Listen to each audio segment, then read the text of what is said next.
शिवाजी, आओ हमारे गले लग जाओ, आओ।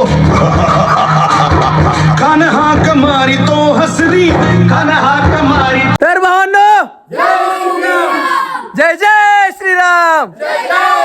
मी आहे तुमचा गावाकडचा शुभ. तर भावांनो, आज शिवजन्मोत्सवानिमित्त आम्ही सर्व तरुण मुलांनी थोडस श्रमदान केलं. नंतर निघालो राशींच्या दिशेने. राशनला गेलतो, म्हणलं पहिल्यांदा आईचं दर्शन घ्यावं. आणि बघतो तर काय तिथं चालू होतं मस्त मध्ये भजन. भजन ऐकून गेलो आतमध्ये. आई जगदंबेचं दर्शन घेतलं सगळ्यांनी आणि दर्शन घेऊन निघालो आतमध्ये. महाराजांच्या अश्वारूढ पुतळ्यापाशी गेलतो आणि मग काय तिथं आपल्याला मावळे आणि महाराजच भेटले. त्यांच्याबरोबर फोटो काढून पोहोचलो झेंडा खरेदीसाठी. लहान मोठे 50-55 झेंडे घेतले आणि आमच्यावाले कार्यकर्ते काय सुट्टी देतात वय. आलं की पहिले म्हणले सगळ्यात पहिला झेंडा आपल्याला टावरवर लावायचा. जो भगवा वाचवण्यासाठी माझ्या राजांनी 40 दिवसाच्या कठीण यातना घेतल्या. आपलं सगळं आयुष्य भगव्यासाठी समर्पित केलं. खरंच या दोन भावांना बघू महाराजांचा मावळा कसा असेल हा आठवलं. काय तो संयोग. एकीकडे महाराजांच्या जयंतीचा आनंद, तर दुसरीकडे बलिदान मास दिवस दुसरा. आमच्यावाल्या कार्यकर्त्यांनी असलं त्यांचं काम भारी केलंय ना ओके मध्ये की काय नाही. मग हे गोपी शेटने बी स्वयंपाकाचं नियोजन केलं. जे आचार्य बी तेच आणि अन्नदाते बी तेच. बाबू इकडे झाडून घेऊस तर गावातल्या संस्थेतल्या मुलांनी कार्यक्रमाला वेगळी शोभा आणली. भावांना आमच्या गावामध्ये